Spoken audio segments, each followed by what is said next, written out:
Bonjour à tous et bienvenue dans cette vidéo.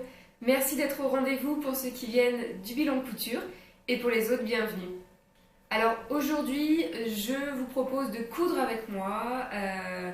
Donc on va coudre une veste de mi-saison, plus communément appelée le trench. Il y en a beaucoup qui avaient deviné. Alors le choix il s'est porté sur un trench parce que j'en voulais un depuis un petit moment. Mais j'aime pas ceux du commerce, ou alors je trouvais pas vraiment celui qui me convenait. Moi je suis petite, je mesure 1m62 à peu près, et je trouve que les trench hyper longs, ça vient me tasser, et j'arrive pas à les porter. Pour moi c'est un peu trop strict sur moi, sur mon style habituel, donc j'arrivais pas à trouver un trench vraiment qui soit fluide, un peu plus court, voilà, avec un peu moins de détails. Et donc j'ai tapé patron trench sur Google et je suis tombée sur un patron qui m'a vraiment beaucoup plu. Alors, le voici. Donc, j'ai choisi aujourd'hui de coudre le trench Jack. Le trench Jack de la marque Ready to Sew. Je crois que c'est une marque française. Voilà. Alors au passage, c'est vrai que la dernière fois dans le bilan couture, je suis désolée, je ne vous ai pas montré les patrons que j'ai utilisés.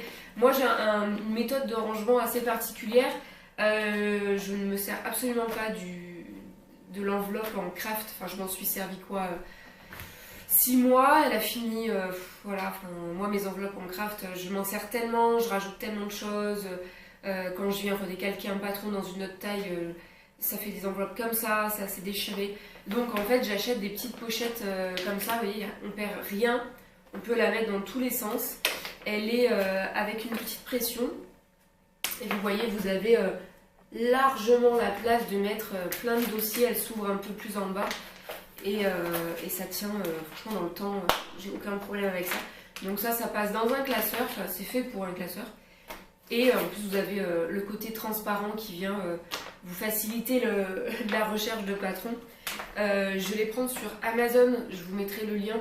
Alors pas d'inquiétude, hein, elles existent en blanc, enfin en transparent tout simple. Moi je les prends en couleur parce que voilà, la couleur, j'aime ça. Mais elles existent en transparent tout simple. Voilà. Donc on va en revenir un peu au patron, le trench Jack. Moi il m'a plu parce que, je vous le remontre un peu plus sans la pression, il est comme ceci. Donc il va avoir un peu, alors il n'a pas de ceinture, il a une coulisse avec des liens, donc il ne se ferme pas. Alors ça m'arrange en ce moment puisque je ne peux plus le fermer, mais voilà, ça m'a beaucoup plu. Il n'y avait pas de ceinture. La longueur me convient parfaitement. Les poches, alors je suis très contente parce qu'il n'y a pas de poche passe-poilée. Ça, je suis ravie. On garde quand même l'ouverture. On va garder quand même les codes, je trouve, du trench. Mais il est revisité. Et je trouve, voilà, je trouve qu'il a une petite allure. Il a une allure urbaine, mais moi, j'ai bien aimé. Donc voilà, je suis partie sur le trench Jack. Je vous invite vraiment à aller voir le site Ready to Sew. Alors je crois qu'il n'existe pas en pochette, il n'existe qu'en PDF. La seule petite chose, c'est que je fais la gaffe à chaque fois, c'est en couleur. C'est-à-dire que pour ce qui est des traits du patron, c'est pas des petites étoiles ou des petits ronds qui différencient les tailles, ce sont des couleurs. Et moi je n'imprime jamais en couleur. Donc là j'ai eu beaucoup de mal, et d'ailleurs je me suis trompée en décalquant. Je voulais partir sur une taille 38, et en fait j'ai décalqué une taille 36. Mais bon, je m'en suis rendu compte, il y a 71 pages, je m'en suis rendu compte à la fin, donc je me suis dit bon, on va garder la taille 36, on verra, de toute façon ça se ferme pas. Mais honnêtement on était à 1 cm sur quelques mensurations qui différenciaient la taille. Je pense pas que ça fasse une très grande différence, mais bon, voilà. Je vous montre le tissu. Alors, pour ce qui est de la doublure, puisqu'il est doublé, je suis partie sur une viscose blanche, toute simple, comme ça, que j'ai déjà coupée. Je me suis un peu avancée, j'ai coupé la doublure. Qu'est-ce que j'ai fait? J'ai décalqué, j'ai tout décalqué, j'ai découpé toute ma doublure. Et j'ai pas touché mon tissu principal parce que, je sais pas, vous allez me dire non parce que quand j'aurai sorti la vidéo ce sera trop tard, mais dites-moi en commentaire. Moi quand je l'ai reçu, je l'ai ouvert, je n'ai pas pu regarder le tissu. Je me suis dit je dois avoir un problème, c'est pas possible. Je l'ai déplié, je l'ai étalé, je me suis dit mais c'est pas possible, mais pourquoi il me fait mal aux yeux? Et mon mari est rentré, il a regardé, il me dit c'est vrai qu'il fait vraiment mal aux yeux. Donc c'est un coton sergé élastane. J'ai passé 3 semaines, un mois à trouver mon tissu. Il n'y avait que de l'uni, que des gabardines unies. Et je sais pas, je trouvais pas la couleur, je n'arrivais pas à me décider. Donc je suis partie sur, je voulais des motifs, impossible de trouver une gabardine à motif, mais impossible. Après je me suis dit pourquoi pas un trench en jean, ça se voit pas vraiment, enfin moi j'en ai jamais vu dans le commerce. Donc j'avais trouvé mon jean et je suis allée le voir à Mondial Tissu. Et en fait quand j'ai regardé la référence, je me suis souvenue de cette référence. J'avais fait une petite jupe larpanaise de vestiaire éponyme dedans. Et en fait c'est un tissu qui n'a jamais arrêté de déteindre. Donc là, je me suis dit, pour une veste que je vais mettre par-dessus, des fois des blouses blanches, des choses comme ça, c'est hors de question. Donc, marche arrière sur le jean. Et voilà, je suis tombée sur ça. Il vient de l'atelier de la création. C'est une très belle qualité par contre. Je vais essayer de me lever un peu pour vous le montrer de plus près. Voilà.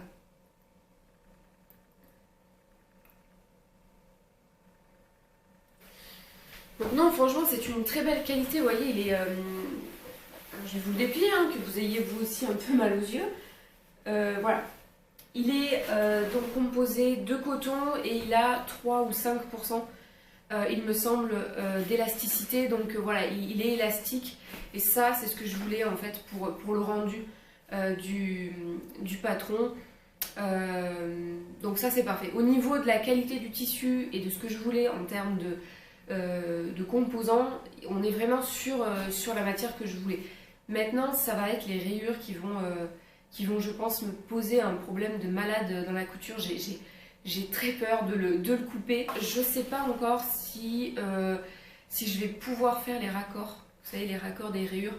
À mon avis, de ce que je vois sur le patron, si ce n'est les épaules, à mon avis, les épaules et les poches, vous voyez, on va pas avoir énormément de raccords. Peut-être plus au niveau d'ici, là, tout ce qui va être... Mais bon, la ceinture, elle m'arrange, elle est foncée, donc... Si je loupe un raccord, ça se verra pas. Ça se verra pas. Voilà, donc on est parti. Je vais découper mon tissu. Tout mon décalque est ici. Alors ce qui est génial sur ce site, et vous pouvez aller voir, c'est qu'avant d'acheter le patron, vous avez en ligne, en public, en version un peu blog, sur leur site, le pas à pas. Le pas à pas du patron. Donc en fait, vous avez tout le déroulé de votre couture qui est déjà là. Donc moi, je l'ai vraiment parcouru. Et je me suis dit, est-ce que ça me semble difficile? Parce que c'est quand même un niveau annoncé confirmé. Moi, je me considère en intermédiaire. Donc pour moi, c'était un niveau un peu au-dessus. Et en parcourant le pas à pas, je me suis dit, franchement, c'est clair, c'est faisable. Donc c'est pour ça que je suis aussi partie sur ce modèle. Vous avez de toute façon le PDF qui sera téléchargé. Vous l'avez en version dessin, mais sur le site, vous l'avez en version photo. Donc ça m'a beaucoup plu parce que j'adore les photos. Donc ça m'a beaucoup plu. Et au moins, voilà, vous êtes calé avant d'acheter le patron. Vous savez où vous allez et ça, c'est génial. La petite chose dont je voulais vous parler aussi, c'est que dans le PDF, ils vous mettent une petite playlist. Vous avez un lien sur une page pour écouter une playlist pendant que vous cousez. Donc ça, c'est une petite attention assez mignonne de leur part. Et au niveau du PDF, c'est hyper clair. Les tailles sont super. Ils vous parlent de la stature sur laquelle ils sont partis. Je crois que c'est 1m65 il me semble. Et du bonnet. Et ça, c'est génial parce qu'ils vous disent qu'ils partent sur un bonnet B. Moi, je fais, là, en période de grossesse, je vais faire du E. En allaitement, je fais du E aussi. Donc je sais au moins que voilà, quand je prends le tour de poitrine, je prends une taille au-dessus, comme ça moi je suis pas gênée. Et après, normalement après la grossesse, l'allaitement, tout ça, ça revient en place. Je retrouve mon CD, voilà, on va dire, mais bon, j'espère en tout cas. Voilà, on part sur la découpe du tissu, la doublure, c'est fait. Je pense qu'on va se revoir une deuxième fois parce que j'aurai pas le temps de tout faire en une seule fois. Parce que la semaine, je travaille et le week-end, j'essaye de le passer un peu en famille. Là, ils sont partis faire des courses, donc j'ai un peu de temps devant moi. Mais voilà, je pense que ça sera une vidéo qui sera tournée en 2 fois, j'imagine.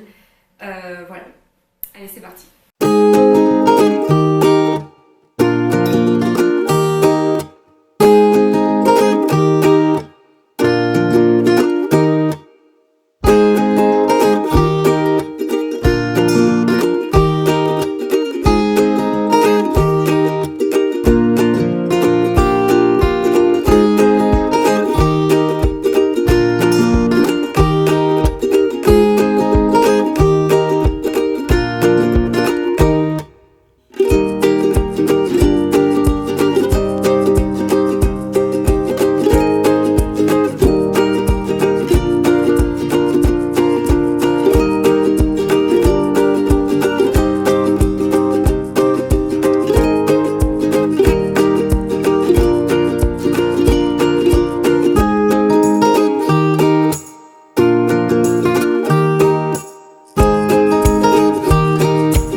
Très bien avancé, je suis très contente. Ça a pris forme très vite, donc là, enfin, vous voyez, il est juste là. Derrière moi, j'ai bien avancé.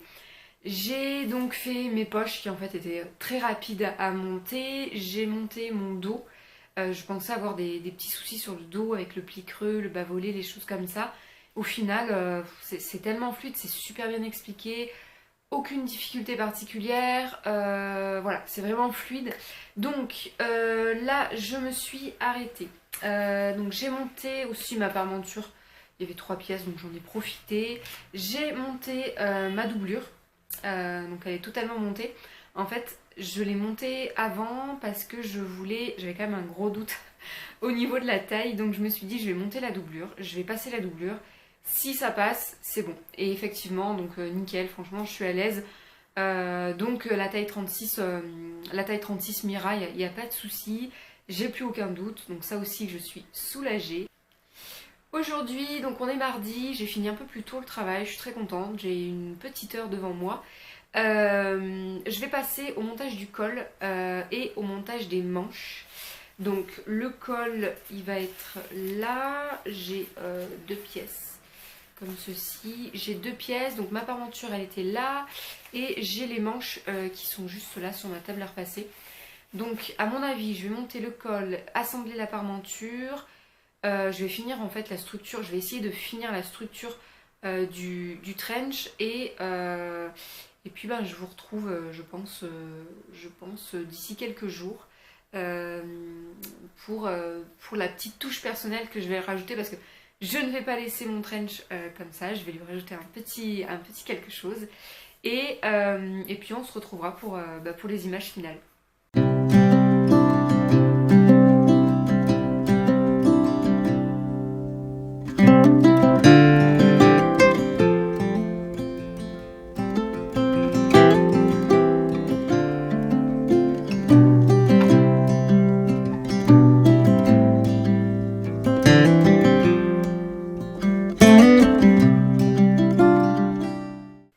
Voilà, on est samedi matin, on se retrouve. J'ai super bien avancé, je suis très contente. Franchement, ça va tout seul, honnêtement, aucun problème. J'en suis aux manches, donc j'ai monté au préalable mes manches. J'ai opté, je ne sais pas si vous allez le voir, mais vous le verrez au rendu final, j'ai opté pour un cordon sur la ceinture comme ça. Voilà, que je vais nouer un peu pour froncer. Quand on vient froncer la ceinture, ça donne un autre aspect à la veste. Franchement, c'est vraiment, pour le moment, ça ressemble vraiment à ce que je voulais. C'est absolument magnifique. Et pour les manches, par contre, je suis restée sur la recommandation de base. Donc, c'était des petits liens de la même couleur que le tissu. Voilà, donc j'ai fixé mes petits liens dedans, ici, sur l'autre manche. Voilà, donc le programme du jour, je vais finir le corps complètement. Je vais monter mes manches et puis en fait ben, j'attaque la doublure. Tout simplement la doublure elle est prête, je vous l'avais montré la dernière fois. Je vais remettre un petit coup de fer et je vais poser ma doublure. Je vais tout coudre, je vais tout fermer. Et je vais poser aussi un petit quelque chose, je vous avais dit que je ne laisserais pas le trench comme ça. Et j'ai reçu de la part de Malicieuse, donc j'ai commandé un patch. J'ai commandé un petit patch thermocollant. Je rêvais de commander sur son site en fait, mais je trouvais pas le projet qui puisse venir porter un patch comme ça et je me suis décidée la dernière fois. Donc je lui ai pris un petit patch que je vais fixer sur la veste. Je vous le montre. Voilà, j'ai pris celui-ci. Un petit cœur. Ben on y va, on va passer donc aux manches et on termine tout aujourd'hui.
J'espère que cette vidéo vous aura plu.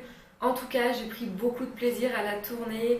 Je suis peut-être allée un peu vite, c'est un exercice qui n'est pas vraiment facile la première fois à prendre chaque étape, à essayer de filmer chaque étape.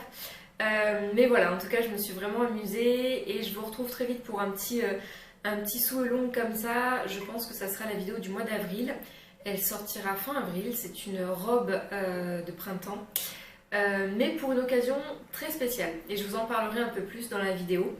Avant ça, on se retrouvera pour un petit haul tissu qui est déjà tourné, qui est préparé. Mais là je suis en train de regarder dehors, il neige, donc je vais pas le sortir tout de suite parce que c'est ma commande de tissu pour l'été, donc c'est des choses vraiment très fleuries avec beaucoup de couleurs. Voilà, donc là on n'est pas dans le thème, j'hésite franchement à me faire un manteau parce qu'il fait super froid. On habite dans le Cantal, donc il fait super froid, il neige encore. C'est pas pour tout de suite le trench, mais je suis contente de l'avoir fini. Il m'attend pour la mi-saison, j'ai vraiment hâte de le porter. C'est un vêtement hyper agréable à porter, la taille, le 36, finalement c'est nickel. J'aurais eu quelques petits soucis avec les rayures, notamment en vidéo, j'espère que ça rendra bien sur la qualité YouTube. Parce que voilà, les rayures sont vraiment rapprochées et floutent énormément le rendu. Donc c'est vraiment pas évident de garder les yeux sur le vêtement quand on est à une certaine distance. Mais par contre, en ce qui concerne le tissu, c'est vraiment une super qualité. J'ai eu aucun mal à le coudre. J'ai utilisé une aiguille jean, puisque ma machine a beaucoup de mal à passer les épaisseurs. Donc je me suis dit, voilà, je vais peut-être pas partir sur une aiguille normale. Je prends du jean et puis je pense que ça fera l'affaire. Donc j'ai pas cassé d'aiguille, ça s'est plutôt bien passé. Donc franchement, un tissu vraiment de très bonne qualité. Il n'a pas bougé, il s'est pas effilé, enfin voilà.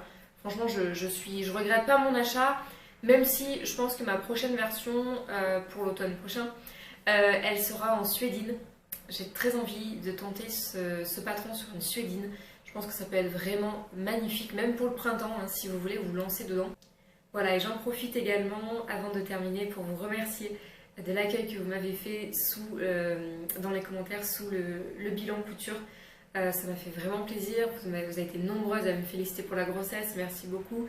Et pour l'accueil tout simplement, enfin vraiment il n'y a eu que de la bienveillance et voilà, je suis vraiment contente, merci à vous. Je vous dis donc à très vite et je vous embrasse.